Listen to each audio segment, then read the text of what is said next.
Standard 2nd, Subject English, Lesson 33. Reading Time. Hi children, it's reading time today. Children, raise your hand if you like reading. Wow, almost full class likes reading. In this lesson, reading is made simple and interesting. You will find some pictures in the sentences.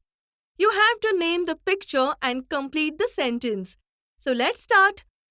Ma'am, I will read it. I am a mechanic. Here is my spanner. I am a manager. Here is my computer. I am a carpenter. Here is my saw. I am a chef. Here is my pan. I am a singer. Here is my tanpura. I am a driver. Here is my bus. I am a traffic police. Here is my whistle.